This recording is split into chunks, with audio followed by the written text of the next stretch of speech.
Alrighty, welcome back, everyone. We just talked about Jim Harbaugh and the promise that he made to Sharon Moore. He put it in his contract that Sharon Moore was going to be the next head coach of Michigan football after he found his way off to whatever the next chapter was. And that is a ton of pressure to put on Sharon Moore, but he seems to be handling it more than fine. But let's jump into Big 12 win totals. There's a ton of stuff to break down. We have a couple of teams that I think are just a little bit too high, some teams that I think are a little bit too low, some teams that I think are absolutely perfect. But this is going to be a fascinating conference. Frankly, it's the conference that I like the most going into this season because I think there's going to be so many interesting things to pull out of it, and it's going to be a really hard fight to get to Arlington at the end of the year. But there's a couple of teams up top that are dominating conversation, and they should be. It's Utah and it's Kansas State. These teams are the class of the league. There's no two ways about it. I think these teams are absolutely going to be the ones setting the pace. They have the quarterbacks that kind of set the pace for the conference in Cam Rising and Avery Johnson. Obviously, Shadur Sanders is kind of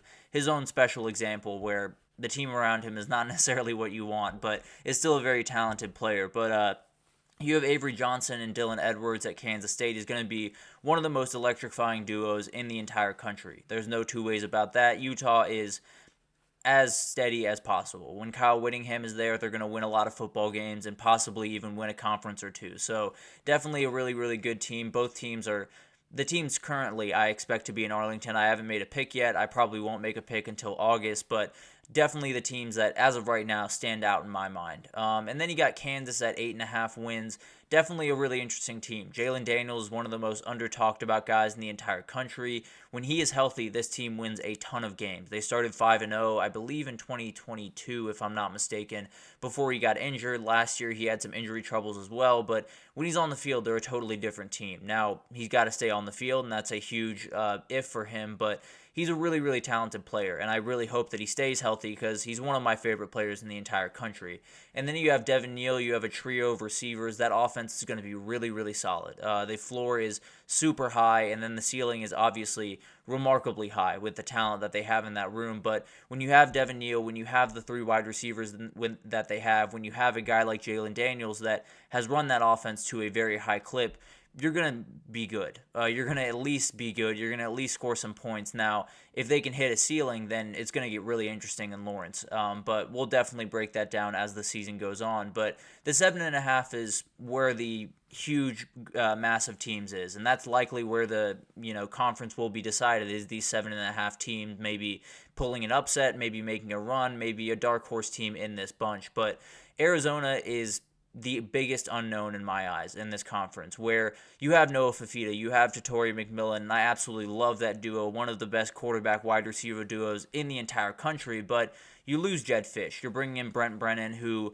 is going to take over a team that is a lot bigger than the team he's coming from in San Jose State. He did a great job over there, but it's going to be a huge question mark of, is this team what it needs to be in a new conference? And you lose guys like Bill Norton and Jonah Coleman to the transfer portal, it gets that much harder. So it'll be fascinating to watch how that team develops. I think they're a really good team, but as of right now, I just don't fully know what to expect from them. And then you have Iowa State, one of the most, maybe the most experienced team in the entire country. Rocco Becht coming back, and he wants his respect. He's playing really, really good football, has been for the past couple of years at Iowa State, but I think he's ready to take that step forward and be not only a really good quarterback for Iowa State, but be one of the best quarterbacks in the conference and maybe, just maybe, get to a conference title game. I know a lot of people are picking them to be kind of the dark horse of the bunch, but definitely a really interesting team. Matt Campbell, this team feels like the one that's kind of that 2020 type roster where you have a ton of talent, you have a ton of experience coming back, and Matt Campbell did incredible things with that roster when he took them to the Big 12 championship. So it'll be interesting to see that team develop. You have Oklahoma State there as well, a very experienced team as well there. Ollie Gordon is what you can expect for this team. They are going to ride that guy the same way they did last year, where he's going to be the entirety of the offense in a lot of ways. In some ways, it's a really good thing because this O-line is absolutely incredible. That's one of the big reasons that they're going to be running it so much. And then you have TCU. They're kind of in an interesting spot this upcoming year. If Josh Hoover can kind of unlock whatever Max Duggan found at TCU in 2022, they could have a huge year. And Sonny Dykes could get himself back into that conversation where I think this is going to be a huge year for him. He's got to prove that 2022 wasn't a flash in the pan. It was actually who they are going forward, and they're going to be a contender in this conference going forward. So it's a huge year for them. Definitely will be very interesting to see that team unfold. And then you have Texas Tech, one of my favorite teams in the entire country, if I'm being honest. You have Baron Morton, who has a ton of confidence in that offense at this point. Between Micah Hudson, Josh Kelly, Caleb Douglas, and many more, you have plenty of guys to throw to. Definitely will be a very fun offense to watch. And then you have Taj Brooks, who is always dangerous. Definitely someone who's one of the best running backs in the entire country. So definitely going to give this offense a very, very interesting kind of dynamic on the ground and through the air this upcoming year. And then you have UCF, who essentially poured in an entirely new squad, but it's a really good one. You have KJ Jefferson, you have Penny Boone, Javarius Johnson, Nigel Kelly, and RJ Harvey is the only one that was there a year ago. So all of those guys are going to be huge players for them. Definitely will be massive for this team's success. But then you get down to the bottom half of the conference. You have West Virginia at 6.5 wins. This is a team that I think is going to be really, really interesting.